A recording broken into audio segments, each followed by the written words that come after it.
Welcome to the Comfortable in Chaos Podcast. Strangle your demons and let's go. Y'all need Jesus!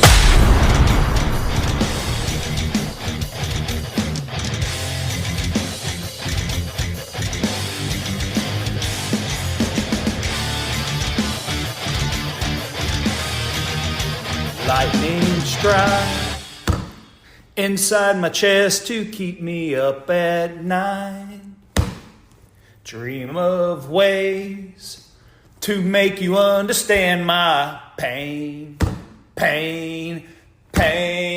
Welcome to the Comfortable in Chaos Podcast. I am your host, Eric Hellberg, and you know we're like Einstein over here, man. We're living a month and a day. We have no special talents. We are just passionately curious about all things pertaining to men. How in the hell did we get here, and where is it that we want to go? And just remember, men, if you were only for thee, then shame on me. At the same time, if you are not for thee, who will be? Look after yourself, man. This is a beginning of a new week, so let's go off the res. Here's where we're going to begin. Good old Biden said trust the science, and I touched on him last week, but I remembered I should have touched upon a few other things. And we have a few stimulants in our system right now, and I'm not going to say dip because I have some concerned family members who said, get off that shit, Eric. But what I am doing, and bear with me, I know you want a modulated vocal box and voice, so I took a sip of my espresso. You'll indulge me that, I'm sure. When President Biden said trust the science, we know that the coronavirus's origins, whether it was leaked on purpose, an accident, no matter what, we know that those mothers were doing gain-of-function research over there, which had been black boxed and dipped via Obama directly to Fauci. And hell, we even had one of those labs right at, UTMB in Galveston. You don't hear much about it, but it's true. But let's go to the one in Wuhan. They're doing the gain-of-function research on the coronavirus. We know it gets emitted, it spreads around the world very quickly because we are a big world, albeit a small world. And we know that one of the huge purveyors of the vaccine, and if you got the vaccine, good for you, God bless you, and may the Lord be with you. And for those who were able to confer immunity naturally and move on with their lives, I think you're probably better off. That's a whole different discussion, and one I've never really pried apart because we're kind of far removed from it. We're kind of sick of it. But one thing I'm not sick of is that when you look at Pfizer, do you ever think that the drug maker Pfizer was ever convicted of bribing scientists at universities and or physicians here in the United States and or around the world? Guilty as charged. All right. Do you think that Pfizer was ever guilty of falsifying research and then seeking said approval on the ineffectual data? Guilty as charged. Did you know right here in the good old US of A that Pfizer has been found guilty of racketeering? Remember Giuliani put in those RICO laws, those statutes for criminal enterprises? Yeah, Pfizer's been found guilty as charged by a jury trial. And you're telling me that you think we should support the science? All right, that's on you, dude. That's totally on you. Did you know that Biden has his own personal foundation? And that over the course of his tenure, 8 years under Obama, and of course now rapidly approaching 4 years as president, that the Chinese Communist Party has given his foundation approximately $60 million. So let's just say 12 years. I mean, we don't want to say that, old Joe's been double dipping or anything like that. But 12 years, $60 million bucks. Do you think that could potentially influence his decision-making capability with the country of China and or anything to do with that coronavirus? Because we know that old Trumpster was kind of shepherded out very quickly and Biden came in. That's just food for thought. Let's talk about it a little bit more. Let's go to sunny Southern California. And let's go to the once beautiful Ensenada, Mexico, where Americans would love to go down. We can start with service members, people throughout California. In fact, if you were a surfer, people from all over the country would go down there. Prices were cheap, culture was abundant, the surf was coming in, baby, and people wanted to be there. Also a fishing village at that time, but now it is a murder incorporated place. It is totally cartel run. You just had 3 surfers come up missing down there. They have now found, through blood and flesh and dental evidence, their horrifically dismembered bodies at the bottom of a well.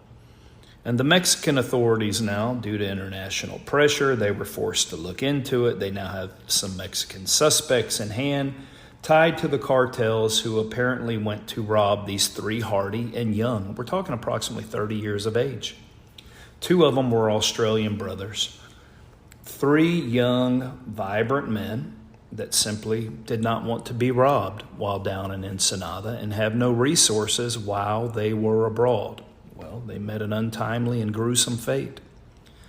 Then we look at the fact at the war raging in Gaza, West Bank, etc. And I don't think we have ever had a more diligent force, i.e. in the form of the IDF, surgically pinpoint their targets than they have in judiciously seeking out and destroying Hamas terrorists. However, civilian casualties are one of the horrific effects of war, and we know that Hamas has embedded itself in and under schools, in and under hospitals, so that Israel, of course, would get the bad rap, turn the world against them, try to thwart them in their efforts, make them ineffectual. And so no one has gone in and ferreted out an enemy with more skill and precision than the IDF. I would say it's probably much akin to the good old tunnels of the Cu Chi back in Vietnam, and the tunnel rats that went in there with just a flashlight and a .45. These diminutive men that risked crawling to their death so that we could ferret out the guys in the tunnels. But did you know that Hamas is actually embedded in and under our own universities here, like UCLA and Columbia? In fact, one of these aggrieved protesters at Columbia University is the attorney's son of a millionaire that left him approximately $20 million in his estate. And his stepmother is currently dating John Mellencamp. I tell you what, man. So these are some disenfranchised, aggrieved people that are side by side with the plight of Hamas. While it is terrifying what is going on over there, come on, guys, get the F out of our own places. Let's drive these rats out like the damn tunnel rats in the tunnels of the Cu Chi. You don't like it here, rich boy? You have the resources to get the hell out. Sponsor some of these and take them with you to a place where you're more happy. And as for you, John Mellencamp, dude, I remember when I had to go repossess some stuff, some Peterbilts in your hometown of Seymour, Indiana. And you know what I also had to do? I was tasked for KeyBank, Key Equipment Finance, to get down to the Ohio River. And after I was done with that job, I had to go, I believe, through Sellersburg and Jefferson. It took me right on the Ohio River, right on the border with Kentucky and Indiana. And if it wouldn't have been for a really cool tug master and some dudes I befriended in Homeland Security, probably wouldn't have got that job done. But how does it affect John Cougar Mellencamp after his nervous breakdown, whatever he chose to call himself? I was sitting in a little cafe with my oldest brother-in-law. We're drinking coffee, eating onion rings, eating burgers, and I get to talking to the proprietor about the good old music of their native son. And did you know we spent money and played your songs Cherry Bomb, and Jack and Diane, and Hurt So Good while we were in there just chilling? And we loved it. But the more I've listened to you, the zanier I realize you are. And how is it that we decry capitalism? You bought into the system, John. It made you. You've sold millions of records here in this great country whereby you are now opposed to the thought process and the ideology. You are now a victim and millions are. So you've turned against the very hand that fed you. But what I never see, because you recently were interviewed on your estate in Indiana, where you're living an unbelievable life. In fact, you took the reporter on the back of your motorcycle for a little jig. Why don't you guys just give it all up like Jesus told the rich man? Give it all up and follow me. But none of you can do that. That's food for thought. So while we are mentally gnawing on that, men, why don't we look at Jeremiah? Let's give my brother some food this morning. Here's your food. Jeremiah 29:13. You will seek me and find me when you seek me with all your heart. Who's doing that? I certainly was not. As long as things are going well in life, why would you need to, right? You're totally self-sufficient. What will it take you, men, to get down to give us this day our daily bread and forgive us of our trespasses? That other part's hard now, as we forgive those who trespass against us.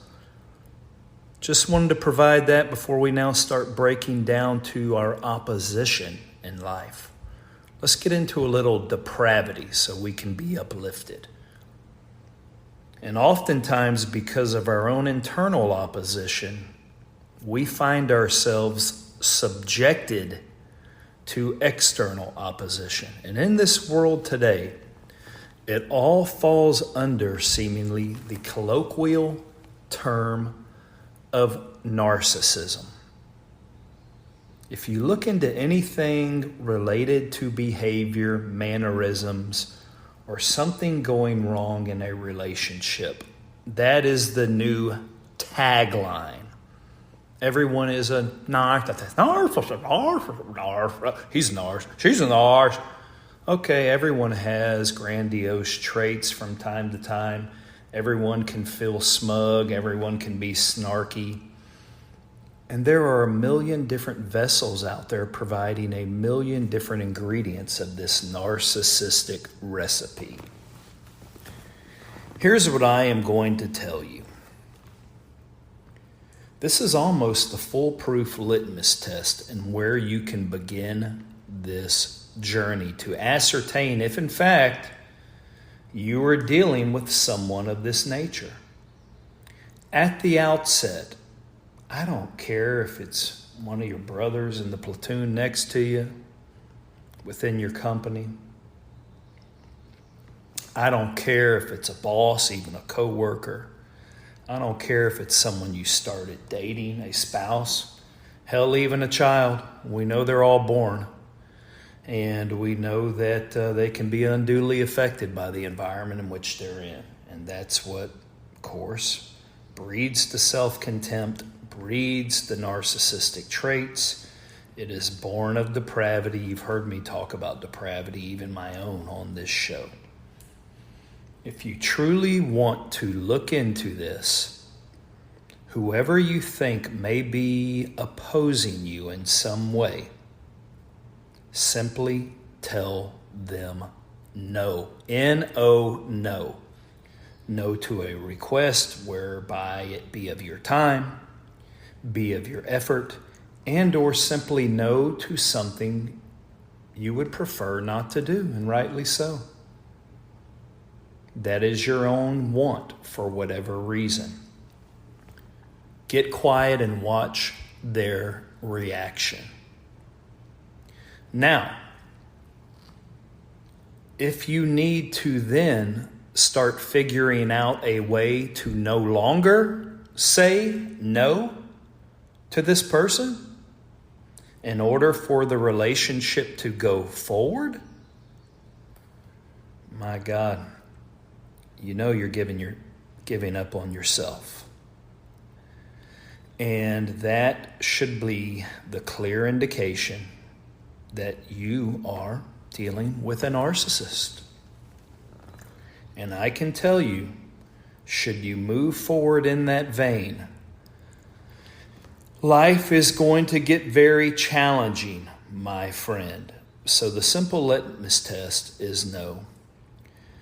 And I'll tell you how to go forward and further test it should you have been able to endure, or more appropriately, if you have a good heart and you actually have empathy, meaning feelings. There is a level of maturity to you. So we've laid out the simplest test known to man, which is the simple no, the reaction therein, and should you choose to keep the relationship and or attempt to move forward, how you will no longer be allowed to say no, but you will constantly have to put yourself in the situation of not saying no, meaning compliance, reorganization, and figuring out ways, despite your internal being wanting to say it, you have to find a way to say yes to accommodate that other person. And despite the fact that you want to do this, maybe you feel in love and you want to move forward. In some form or fashion, you have now committed. So you are going to ride this out, albeit because you already have that hurt and have been harmed. You are going to do your best to manage this situation accordingly. And you will continue to go, and we're going to turn this into a second episode, typically until those feelings of angst, worthlessness, pain, torment become louder than your choice to find a way to say yes. And it is at this point that you have found yourself deteriorating mentally, soulfully, and oftentimes in conjunction with those two, physically. It is when the body in all of its forms has given out, whereby before you were a vigorous, hardy individual.